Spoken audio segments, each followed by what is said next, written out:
All right, cool. So we're going to get into Friedrich Nietzsche for the first time, which is exciting. And I'm not starting at his first book, which is perhaps an odd thing to do, but I think on the Genealogy of Morality, at least that's what my edition, that's what the title is. Some would be on the Genealogy of Morals or the Genealogy of Morals, but mine is the third edition from Cambridge Texts, and this one's quite good. I haven't compared it like translation wise because I don't know German, but to the even to the other English translations. But this one has a really nice introduction that lays out very methodically and systematically what Nietzsche set out to do in this text, while supplying some kind of like supplementary material relating to like Schopenhauer and how some other thinkers influenced Nietzsche here. But one of the other reasons I chose this text, or the reason I really chose this text, was because it gives I find in relation to some of his other texts, more of an overview of what he's trying to do. And I believe that was his goal when he wrote it. He wrote it with the intent of drumming up more support for his other books. Like this, he didn't take this one apparently all too seriously. Which leads me into my first kind of, preface to getting into it. He says that he writes in an aphoristic style. Now what that means is that there are almost seemingly separate ideas riddled throughout the text that are just given a little bit of attention. So it's not as though there's one long narrative, which I don't even know is true. I would actually come to disagree with him with that. There are consistencies throughout the whole book, but it's broken into little like stanzas, almost longer than stanzas, but little paragraphs, which can make it at times a little bit disjointed. So it'll make it a little bit of a challenge for me to kind of work through methodically and to present it here, but we'll do our best. But again, this is I feel like a really good starting point for getting into Nietzsche's work. And another good starting point, of course, would be his first book, The Birth of Tragedy, which is, I find, really accessible as well. But it's more of a specific kind of Nietzschean approach, which of course I'll get to at some point. But this one is a nice kind of overview of what he's trying to do. So a little note on the title. And it can be quite misleading, I think, on the Genealogy of Morality. So it's him kind of inputting a criticism against those people, what he focuses on primarily as the English psychologists, as conducting a genealogy of morality. Now, does that mean that Nietzsche is opposed to genealogy? Not quite. In fact, many people attribute this kind of genealogical method to him and how it influenced Foucault. Now, to understand genealogy, I think it would be good to turn to Foucault for a moment and bring up a passage here from the Archaeology of Knowledge. So, in the Archaeology of Knowledge, Foucault says that genealogy deals with series of effective formation of discourse. It attempts to grasp it in its power of affirmation, by which I do not mean a power opposed to that of negation, but the power of constituting domains of objects in relation to which one can affirm or deny true or false propositions. So embedded within the genealogical method, at least how I understand this, is the idea that what is being unearthed is not necessarily, and at another point in Foucault's text here, he says that it's not a search for origins, kind of transcendental historical facts, if you will, but are instead looking for the ways in which various parts played in forming, our understanding of a thing, right? And it's never really clear. So the genealogical method isn't like an excavation, which I've heard it often related to, and I often use that term to describe it, for simplicity's sake. But it's not an excavation in that it does not point to a single kind of thing that can be unearthed. Rather, it gives us kind of the tools towards understanding maybe how something came to be. But first and foremost, it is not the only way that that thing might have come to be. So with that being said, we can jump right into it here. So in the first line, probably one of my favorite lines in anything, Nietzsche says, we are unknown to ourselves, we knowers. So he's referring here to those English psychologists, those people that are driving with a lot of force to understand the history of the human conception of morality, of the good. To which Nietzsche says, that's all well and good, but it seems as though we're overlooking something here. So this, to again kind of preface something, is Nietzsche's criticism that they're failing, at least these English psychologists and others, are failing to understand that the human is not innately moral. The human is not birthed into morality. Rather, these English psychologists from the get-go are misguided because they take as their axiom or as their point of departure the idea that there is a thing called morality and there is a thing called good. To which Nietzsche says, no. We have to consider the ways in which this is not only a concept removed from us because it exists in the domain of language, which someone more familiar with his some of his other work, notably the on truth and lies in the extramoral or the non-moral sense, I think there are different titles of that text, would point to the kind of inability to fully communicate something given the arbitrary nature of language.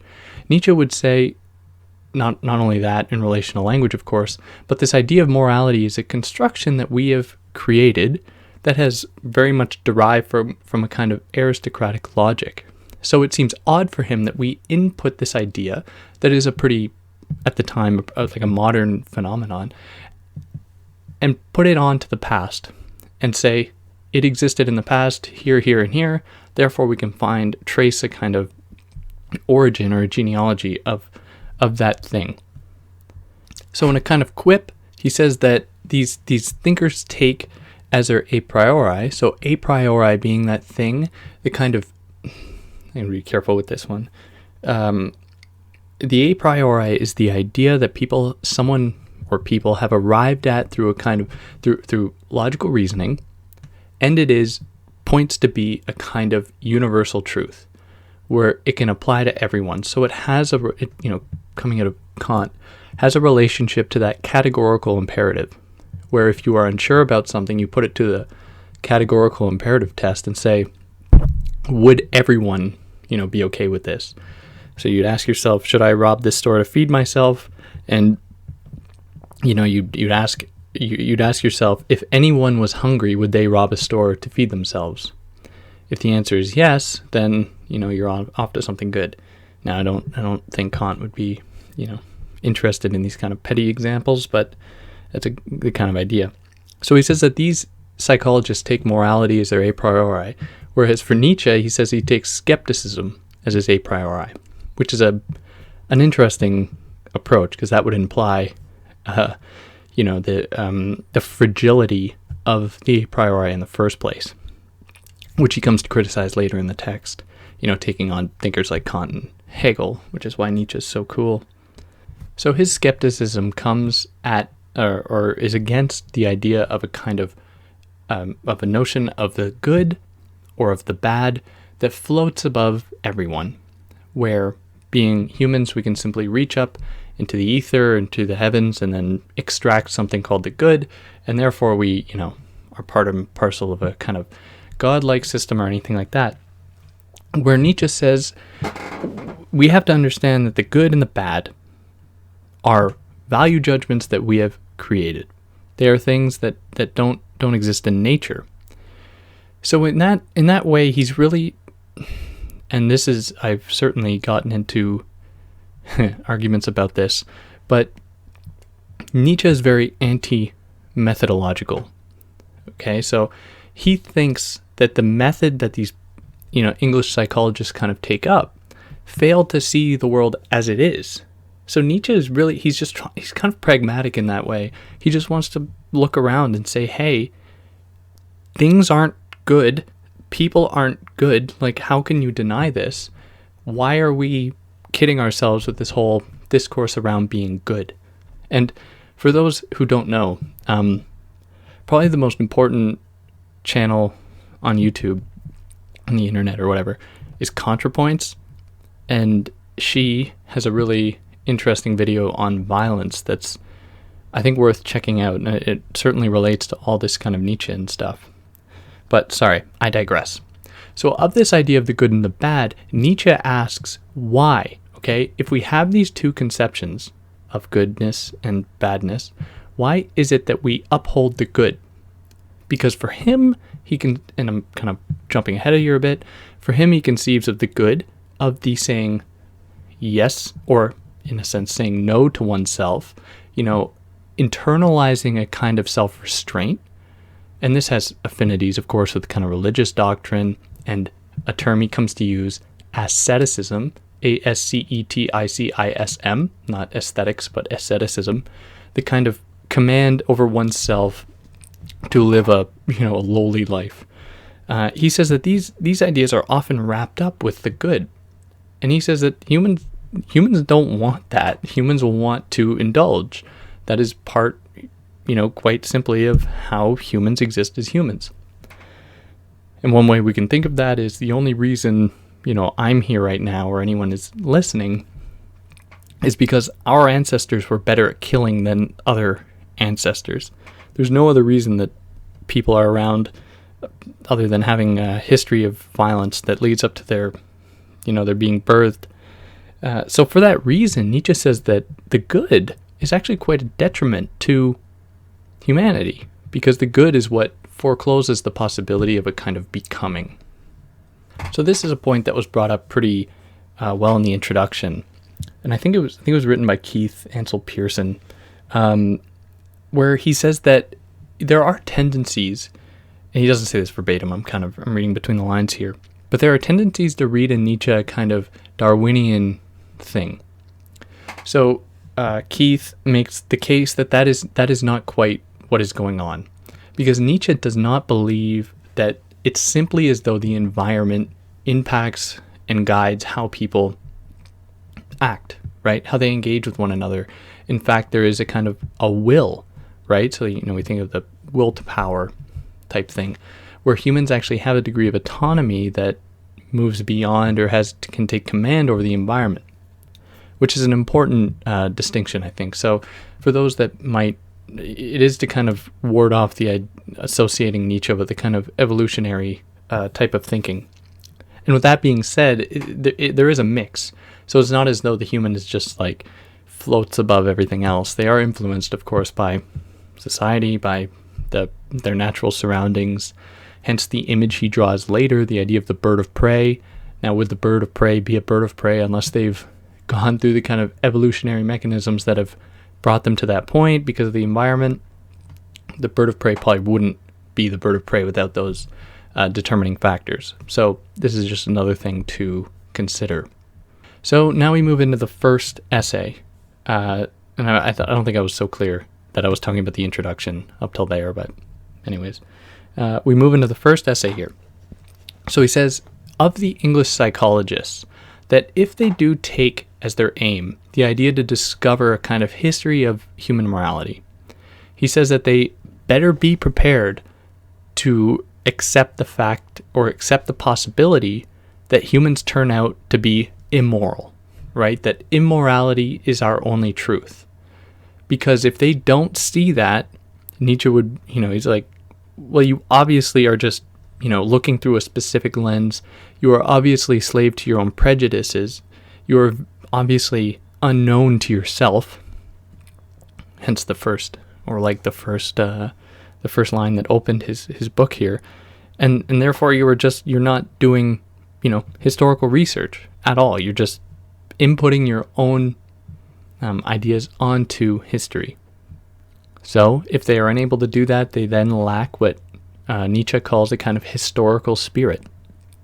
So I think this also attests to his disdain for a kind of methodology, because he just wants to see things, at least for him, and we could probably take him to task on this. He just wants to see things for how they are, right? How things have happened in history. How humans are not good to one another. How humans are not good to themselves in many cases.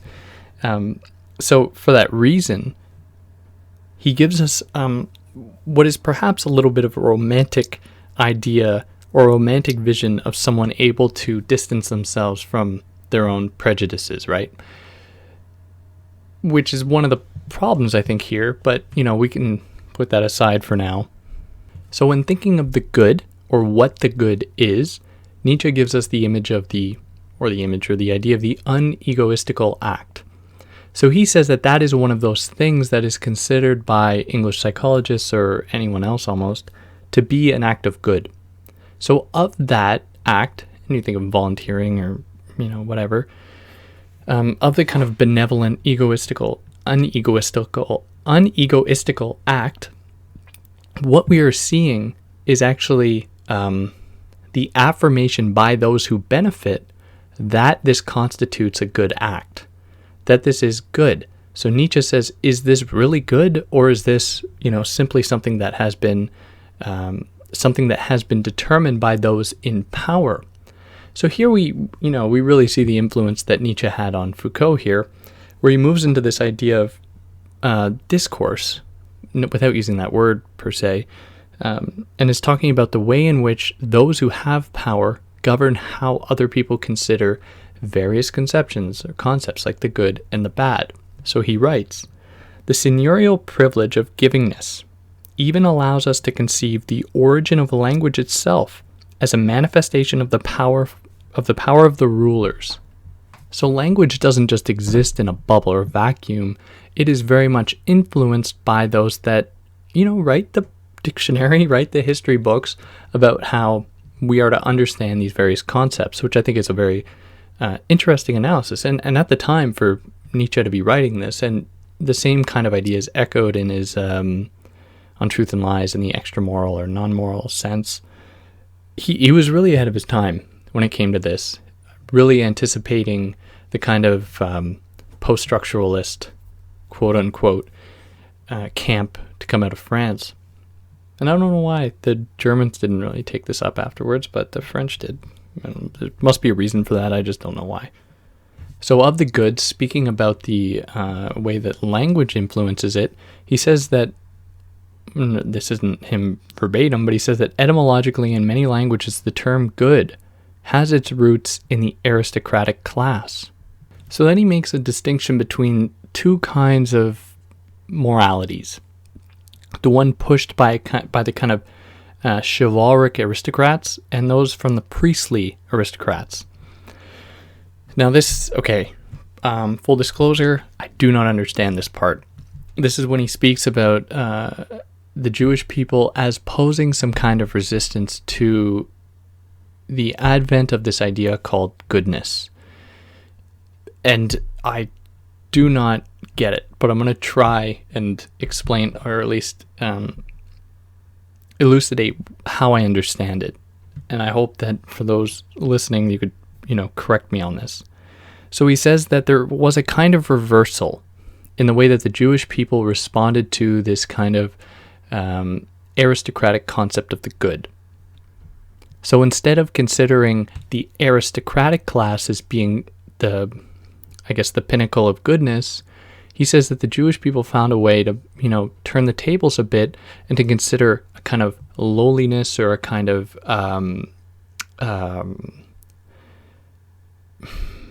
to consider the lower classes to be a sign of the good. Now, this was a way by which they opposed the monopoly held by the aristocratic classes on the thing called good. So it seems like Nietzsche is celebrating this, considering it to be a very, certainly a good thing. But then he considers the way in which Jesus was crucified, and how the crucifixion of Jesus was a kind of red herring, right? So this is where it gets a little bit problematic, and I worry about the anti-Semitism that could be in here, even though people have made it very clear ostensibly that there is no anti-Semitism here.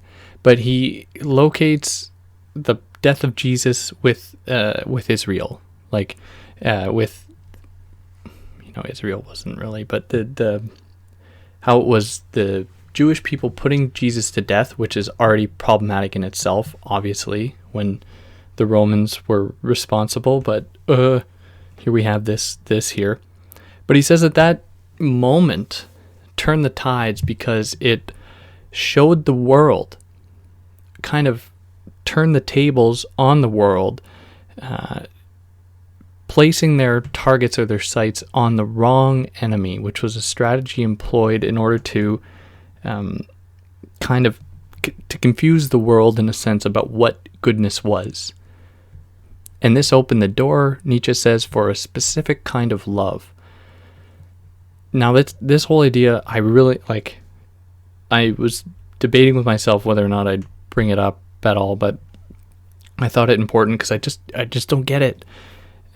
So I'll move away from that because it's not necessary that we really labor on that anymore. But really, for those listening, if you have any ideas, I'd like to hear them. So, considering the slavery in relation to this concept of good, Nietzsche says that slaves play a kind of instrumental role in maintaining these distinctions between the good and the bad. Now, this occurs when there is a degree of ressentiment, ressentiment, a kind of self-disdain, a resentment for oneself, and a feeling of ineptitude, a kind of helplessness that is internalized by those people that are rendered slaves. So the slave class, when understood as a slave class, and therefore not a good thing, is the class that says no to itself, whereas the aristocratic class says yes to itself. This is where the potential of the slave class lies, not only in its disdain for the higher class, but in its refusal to accept itself as it is. In this way, it doesn't mirror, per se, the aristocratic class. So there is a kind of potential there. Whereas ressentiment, that idea that there was a kind of internalization of hatred of oneself, doesn't allow for that kind of saying no to oneself, right? You might not like yourself, but you're caught in a moment of kind of arrested development where you don't see yourself capable of really anything.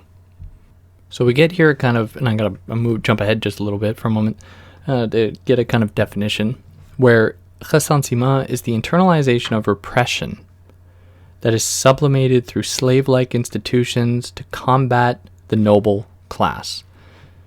But is that then any form of strategy? I think Nietzsche would say no. It is believed that it is a form of strategy, like being sorry for oneself, internalizing sadness and internalizing a slave morality is believed to be something that can oppose power, but it just works in its favor. So this ressentiment gives or maintains the distinction between good and bad, or good and evil, and I will draw a distinction between evil and bad because there is one, but for now let's just say between good and evil, because it believes itself to be good. So if we live in a world where there are people who are repressed or suppressed or oppressed, we understand them to be the good ones. Nietzsche says, why? Why is it that we take people who are, put in a crappy situation as being in a desirable situation? Why do we romanticize their suffering? And he says that this is not, a coincidence. Rather, it plays a part in maintaining that very system of a kind of master-slave dialectic, without synthesis per se, kind of master-slave dynamic that works to favor those people that can sit idly back and say, I don't care if I'm evil, right? I'm rich. I live in a castle. Like, who really has it better, we might ask. So of the distinction between bad and evil, and I will say now, I will kind of use the terms interchangeably, even though Nietzsche draws a distinction. And for some, like perhaps hardcore Nietzscheans out there, I might be committing like fucking blasphemy right now. But I'm going to do it anyways because with this text, I find it difficult to really sift out the distinction between the two. So he says that evil is the kind of original thing, or kind of originary distinction from the good. Looking back to the Bible, like evil, is located with Satan or, with temptation or anything like that. Whereas being bad kind of develops out of that. It is more of a modern thing. So you're bad if you were to, I don't know, to own property and be the person that has command over others, for example. Whereas that is not something evil per se, right? But we understand it once we've entered this kind of slave-master dynamic, that constitutes the bad. Because we can't really say it constitutes evil, because evil is a lot more pernicious. It's a lot more violent as well. Which just, this also attests to the way in which society is governed by like the Bible and other kind of religious doctrines that Nietzsche, of course, is not a huge fan of.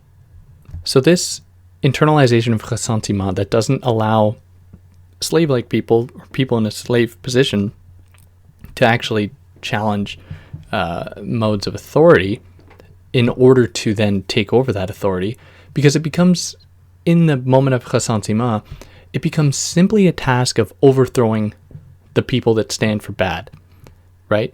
There is no desire to, because we understand, or the people understand that this would constitute being bad. There is no desire to take over those positions, right? So this kind of rhetoric certainly comes out in current, like, think of like the Occupy movements or something like that, where there is simply a desire to overthrow those that have, in a sense, the birds of prey, those people that have made it. Now, with all this being said, I obviously personally support all of these movements, but considering Nietzsche here, I think he'd be a little bit hesitant to think that would give us anything good. In fact, it would just be a way in which everyone could kind of internalize a slave morality based off of these conceptions of good and evil, or good and bad. So he says, this is a really interesting quote, he says, "In losing our fear of man, we have lost our love for him." So in the lack of respect one might have with those people that command power, those people that have power, or lose our fear of them because we come to hate them, not fear them, we lose our connection to ourselves and a kind of dynamic that occurs between people, where not everyone can hold power or the same kind of power, where there is a kind of dynamic interplay of different modes of authority that exist among everyone, where everyone exists as in a sort of circus. So they each play a part. So then the image that he draws is between the lamb and the bird of prey, where the lamb hates the bird of prey, right? And Nietzsche says, okay, then why do we all want to be lambs? Like, why is it that we think of that the way to challenge the bird of prey is to become its prey, right? And so we tell the bird of prey that they are to feel guilty for being the bird of prey.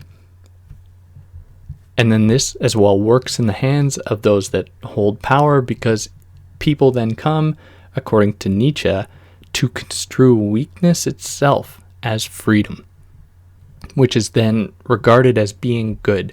So people take the good as being that thing that is desirable, which has an association with one's weakness, or their lack of authority, their lack of power, their lack of will, and then that becomes their model for how to be, a decent human, which is all just coming out of religious doctrine and turn the other cheek type thing.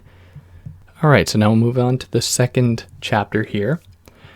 And, going through this, there are so many other kind of insights that he gives us, because it's aphoristic, right? He doesn't necessarily expound upon every single idea he puts forth, so it's difficult to really present without just kind of going through a checklist of the various things he says.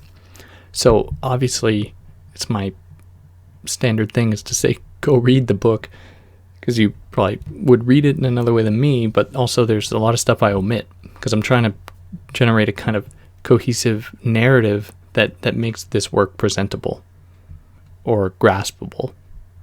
So here we enter the idea of what's called the social straitjacket, where we are, by entering society, we are then turned into kind of docile beings, docile bodies that internalize the will of society at large. So we are then given the possibility to say yes to ourselves. So we can be, I guess, rendered subservient by internalizing the idea that we are good, being the lowly class, which I would certainly fall into. And then we can also internalize a kind of ressentiment, or kind of slave-like morality, by saying no to oneself because, you don't like who you are. You don't like what has happened to you. Now, I want to make it as clear as possible. Like, of course, I don't think that this dissuades the possibility of things like revolt or revolution or anything like that, but it certainly gives us a way to question what these acts are for. Is it simply in the service of maintaining a sort of always oppressive mode of good and bad or good and evil that will not actually propel us into a new system? Or will it just do nothing for us? So I think that Nietzsche gives us a nice roadmap, or a nice way to become aware of our own subtle prejudices, that surreptitiously, that kind of sneakily come into our being, right, and influence the way in which we perceive the world. Now, one of the ways that happens, especially through this kind of social straitjacket, is us recognizing other humans as peers, as people among other people, all on a kind of equal playing field, which at first glance might appear like a good thing, opening up the domain for a possible democratic system, which maybe it is, who knows? But Nietzsche is a little bit more skeptical, saying that we haven't just arrived at this position for nothing or from nothing. There was a lot of, what he says, blood and horror that brought us here. So locating the aristocratic class, or the class that kind of propels history, sorry Marxist, the class that kind of propels history, they are only where they are because they exerted the most domination over others. So for that reason, it is a system that is based off of, the blood of others, the exclusion of others. So here he gives us he moves into another kind of analysis to consider how people internalize the idea that they are on an equal playing field with other people. So he says that the idea of guilt, or the concept of guilt, comes from the word debt. It has its roots with the word debt, at least in the German, I believe. So this indebtedness also has an affinity with the idea of community itself. So community, the two words in that come, which is from the Latin, is like being with, and then munity comes from munus, or the gift. And if we think back to Maus, we think of the idea of the gift as being something that it kind of opens up a perpetual debt, where you give something to someone, and then they are then expected to give you something greater, I don't know, maybe equal or greater back. So there is a kind of perpetual indebtedness. So if we live in a society that tells us that we should be grateful at every moment for being propelled into a society that protects us from the burden of nature or the violence of nature or anything like that, we are put in a perpetual state of debt.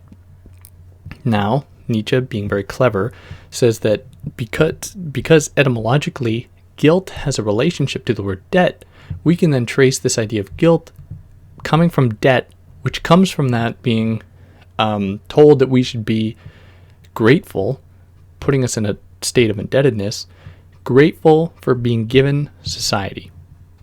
So then we can all be, through our equal indebtedness, we all internalize a degree of equality or a degree of sameness.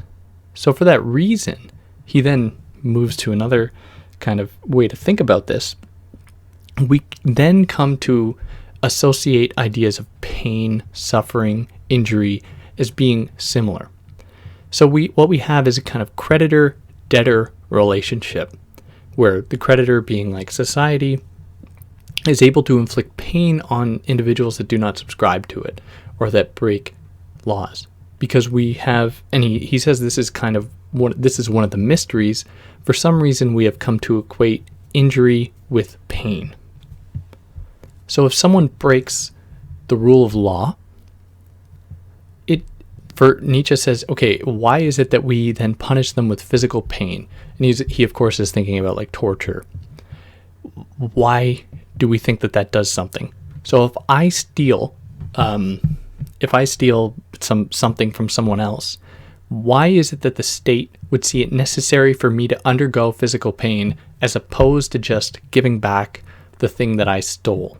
Or the idea that I have to give back what I stole and then receive physical pain. Well, Nietzsche says this has a relationship to this kind of creditor-debtor system we find ourselves in, where you always, being a debtor, have to give something back and some. And that and some often takes the form of a kind of violence to oneself, of a kind of pain inflicted to oneself. So he says that this has its roots in the kind of blood and horror that allowed society to develop, because it was a society that saw the people saw those who perished not be a part of the society, saw people perish as being those that spilled blood, those that suffered, as not being part of the society. Our society itself has come to associate that with a pretty undesirable state of being. So therefore, in a sense, that is how we come to justify. And no, this wasn't going on through anyone's minds, and that's why Nietzsche's such a good thinker. He kind of exposed this, even though there were the kind of Vilimovitzes and the what are they called? Philologists of the world that were like, Nietzsche, you don't know anything about history. But putting them to the side, at least that's how I understand his considering society's belief that inflicting pain makes up for one's debts. And this comes down to our general enjoyment of cruelty, or that, like that ContraPoints video on violence that everyone should go and see. He says that if there's no cruelty, there's no feast. Feast has to come out, or our ability to celebrate has to come from our having triumphed over somebody else. So he says that life on Earth was more cheerful before this kind of creditor-debtor relationship opened up, where people would, of course, still suffer, right? They'd suffer at the claws of nature and the talons of the beastly creatures that exist within it. But the human was not, they wouldn't suffer and internalize guilt. They would just suffer physically, which for Nietzsche is a lot better than suffering mentally.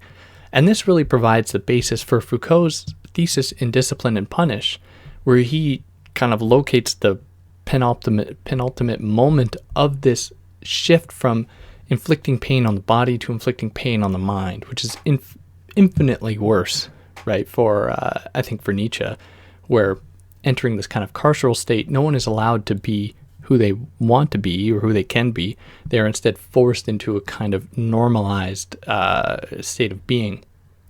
So the upper classes also would recognize the possibility that this kind of debtor-creditor relationship would come back on them. So they then erected various institutions or legal institutions that would, I guess, filter all complaints that people have through them, therefore absolving or removing those in power, the aristocratic class, from any kind of guilt. So we see the birth of justice, in a sense, with that, where it serves the end of maintaining the power in a select few, in the hands of a select few. Now, this strategy is particularly clever because it doesn't say no to things like punishment, to suffering, to pain that people have already come to internalize, but instead mandates it, and it makes it a part of the kind of state system that gave birth to those modes of punishment.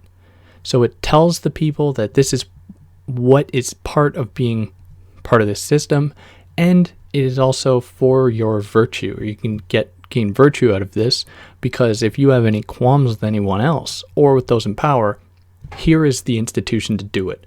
So it's a kind of scapegoat, a kind of red herring that takes people away from recognizing the real formations of power. And I use that word a little sparingly because, I don't want to input too much of my kind of Foucauldian mind onto this stuff. But there are affinities to be drawn between the two. So it would serve the end of maintaining that kind of power in the hands of the few. And I was just reading today, 26 people in the world have the same amount of wealth as half of the world. It's like, how many people, like 7 billion, probably 7.5 billion people on Earth. 26 have half, like 3.5 billion people have the same amount of wealth as 26. Like, that's frustrating. That's revolution. Yeah, fuck Nietzsche. We could, all this is doing is inhibiting us from taking to the streets and, taking over, embracing our ressentiment, our shitty situation. But, I digress once again. So Nietzsche gives us two definitions of punishment, or two components to it. There's permanence, which is the custom, the act, the drama, and then there's fluidity, which is its meaning, purpose, and expectation. So how it is acted and for what justification. What entering society does for us, and here he gives us another one of his kind of integral terms, is that it propels us into a kind of bad conscience. So by being propelled into a system of almost perpetual peace and safety, supposedly, what we have, or what we internalize, is that bad conscience, or that kind of fear of our own potential. Because we then turn the gaze inward and say, hey, I don't want to step out of line because everyone is looking at me here in a kind of panoptic configuration, so that we have to, I consider it to be a gift to be part of this system, and I don't want to screw that up. So what this results in is man's sickness of man, or like the quote before, by losing our fear of man, we lose our love for him. All man, him, man. There are no women here. Fuck women. Nietzsche didn't like women. But, yeah. Apparently I still entertain these ideas. Whatever. Well, actually, I think that might be important to expound on. Because, and that's one of my things, like, too many people are prepared to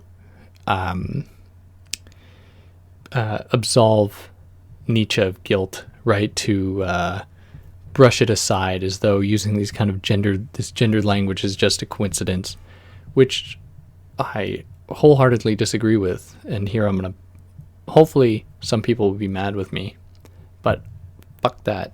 It's not really acceptable. And to be honest, I don't know what the German terms are, so I don't know if they are gendered terms or if the translator just made them gendered. So, I'm also withholding judgment there.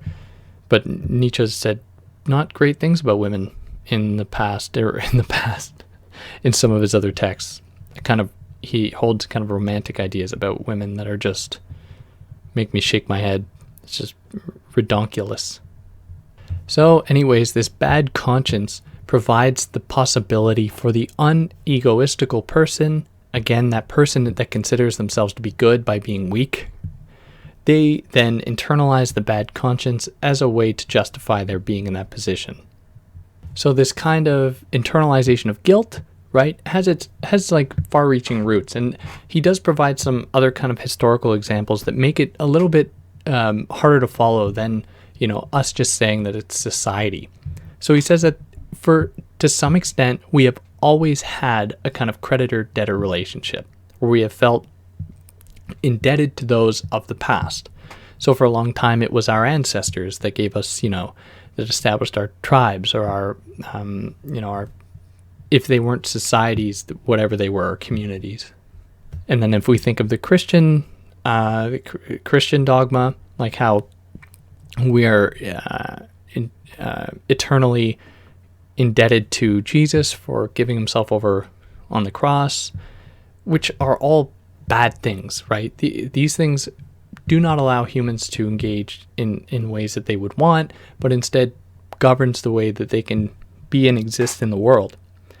So this is when he says that atheism is one of those things that lessens the burden of guilt, because atheism does not attach us to some kind of transcendent point that we should be grateful for giving us what we have.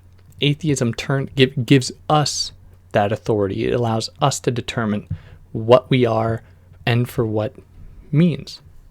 So for him, and this is one of his opinions, polytheism represents a less oppressive system than Christianity, because there's not just like one God, right? So it might be like kind of a simulated degree of choice, but it is choice nevertheless, and you can associate with which gods you want.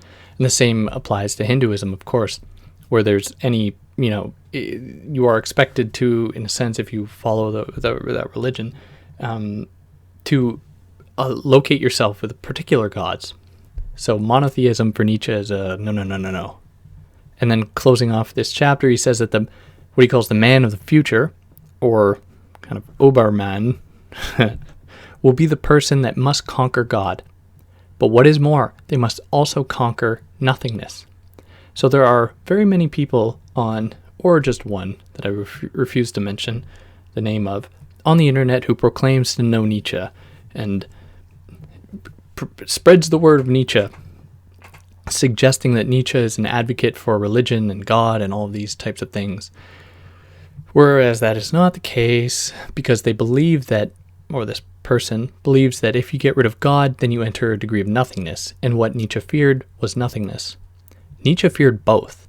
Nietzsche didn't think that just because you got rid of God, you would automatically enter nothingness. But he said if that happened, we must also combat nothingness, where we have to craft meaning for ourselves at a kind of individual level. Or if you're part of a community that you have learned to love and learned to be a part of, where people work together in their various different roles, where you can develop your own meaning, right? It doesn't have to be determined by a god, nor does it have to be pure nihilism. So those people that also say that Nietzsche's a nihilist are, in my mind, not hitting the mark. But here we go, moving into the third chapter, third essay, I should say. And here we come into asceticism that I mentioned earlier. So asceticism, the internalization of a kind of hatred of oneself, or the desire to live a lowly life, or kind of continually punish oneself, to take on a kind of poor attitude. So our fascination and obsession with asceticism points to our desire to will nothingness, which is a product of kind of modern times, then to will nothing at all. Or then to not will at all. So we would rather will a bad life, a life of pure crappiness, than to not will at all. So asceticism has been a thing that has been internalized by some of the greatest minds, Nietzsche says, from Kant to, whoever else, suggesting that asceticism they've internalized that as being the way by which they can enter a kind of higher state of being, where they are not burdened by pleasure, they are not burdened by desire or anything like that, where they can just get down to work, kind of Protestant work ethic before, Weber. So the way that he frames it, again, is not great towards women, of course, but he says that asceticism for philosophers is how they attain the boldest intellectuality.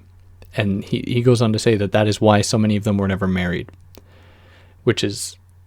But I think he does have a point. These people certainly internalize the idea that in order to be a productive, higher agent in society, you must strip away the things that you want. To which Nietzsche says, that sucks. Like, why would you do that? All we have in this life is to engage with what we want. It's kind of like in the Canterbury Tales. You remember, if you've read it, there's the wife of Bath who's like, I have a vagina and it feels good to fuck. Like, why wouldn't I be doing this? To the priestly character or something who's like, yeah, you can't do that. And she says, if God gave me something that feels good, why it would be, I'd be going against him if I didn't enjoy it.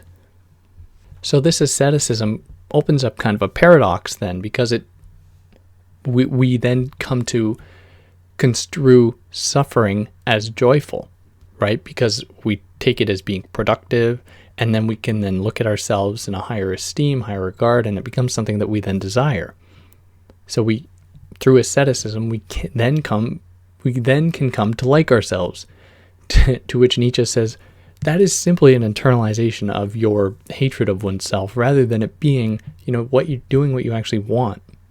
So then he does his slight against Hegel and Kant, suggesting that there is no kind of perfect individual that we can arrive at, the kind of perfect subject, which is often arrived at supposedly through a kind of self-imposed asceticism.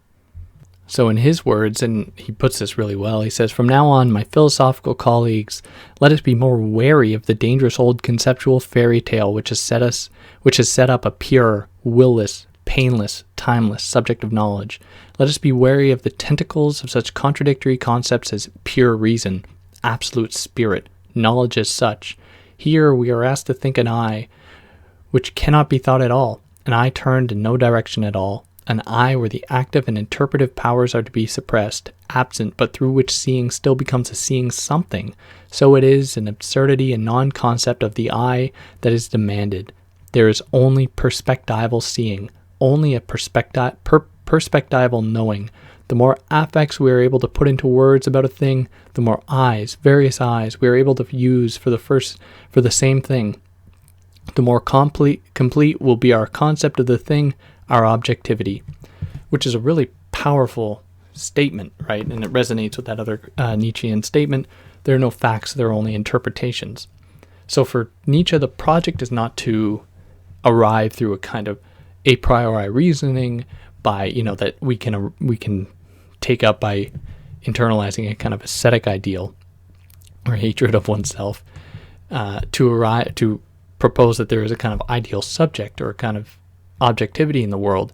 He says that no, what we really want is to try and loosen the shackles of asceticism, of ressentiment, of control, and then allow people to speak their minds and take from them their opinions about various things, so that we can develop a more full portrait of any given thing that we are evaluating, right?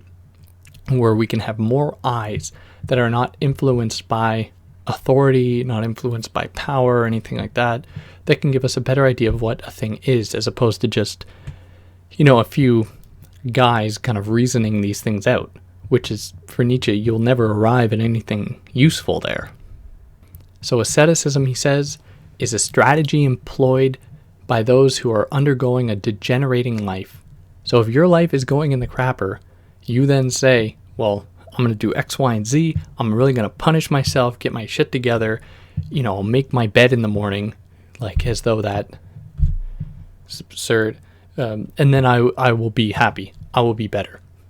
To which I think Nietzsche would say, no, that is simply your internalization of what is told of you, not what you actually want. We are unknown to ourselves, we knowers. So in relation to the sick, he says that the happy people should not take on the role of nurses and doctors. Ascetic priests takes on the role of doctor for the sick, but who is also sick. So those kind of self-help people that are all over the internet, as though, having someone tell you how to be happy will do it for you, when it is a completely individualistic thing. And so many people deny that themselves, that they think that, I have to follow X, Y, and Z doctrines to be happy. And I'm not saying it's easy to be happy. It's actually quite impossible, especially today, because there are so many forces telling you not to be happy, not to take care of yourself, but to instead focus about others, which isn't in itself a bad thing, but it should certainly be that people take care of themselves first, which is why I think there's a lot of power, and I think a lot to be said about what is currently going on in a lot of feminist circles that really play up this idea of taking care of oneself, which is why, things like safe spaces are very good, for me. Whereas someone could say, oh no, that's just a sign of weakness. I would say no, It's actually a place where people can, having undergone a battle, can then do what is best for them, or what they consider to be best. And I don't necessarily mean like designated quote unquote safe spaces, which are fine in themselves, but that people find ways that they can create their own safe spaces, whether it's, doing art or doing, music, or, writing math equations. I don't really care, but the thing that makes them feel like that they are happy, that they are what they are and what they want to be. So this asceticism opens or presents a kind of what he calls a mechanical activity. So this mechanical activity, because it is regimented and mandated and controlled and accepted by society, because it does, in a sense, have an affinity with the kind of production model mode of society, we then come to be kind of mechanical beings, right? A kind of machinic enslavement. And here again, we get another kind of Foucauldian paradigm, because in order to be a kind of mechanical being, you have to self-survey, right? You have to be always rendering yourself docile, always turning the panoptic gaze back on yourself. So here we get the real kicker, where he says that in relation to Christianity, so between the Old Testament and the New Testament, he tells us that he prefers the former, the Old Testament, because it's not quite so, happy. He says that science is essentially the mirror of the ascetic ideals imposed by religion, which is very true, because science, what falls into the domain of science, these ideas of health, these ideas of like proper body image things, these ideas of, what is truth, anything like that, which Nietzsche completely would, thinks is useless and would be modes of control. So he says that we have to be very careful. And again, I'm speaking of that person on the internet who, upholds both science and religion and claims to be a Nietzschean. It boggles my mind, but with that being said. And then we'll move in to the end here, where he says that scientists aren't free spirits because they still believe in truth. Boom! Crazy stuff. I don't know, that's the mic drop, like done. So I guess that kind of gets to the end of it, but he leaves us with a nice thing where he says that it's not asceticism per se that he really despises. It's when it's an asceticism that is imposed upon someone, where if someone saw themselves or felt they really wanted to live like a kind of ascetic life, whatever that might look like, of course Nietzsche wouldn't have a problem with that. And, even how I'm framing this, like as though we need the approval of Nietzsche and how we live through life. And that's why it's important to even take, the people that tell us to take down our idols and take down our gods, how we don't then lionize them and make them our idols and make them our gods. So he leaves us with a nice passage. He says, "The meaninglessness of suffering, not the suffering, was a curse that has so far blanketed mankind, and the ascetic ideal offered man a meaning." So there is a kind of potentiality with it there. And I guess I can leave you with that. So for those that listened, thanks. I hope you got something out of it. I like this text. It's good stuff. And the version I have, which is the 3rd edition, as I said, with the Cambridge text and the history of political thought, has a couple of other essays attached to it. The Homer's Contest and the Greek State, I think. Or am I just lying? Yeah, Homer's Contest and the Greek State, which are 2 nice essays from his early stuff. But yeah, take care. If you got a problem, you know how to leave it.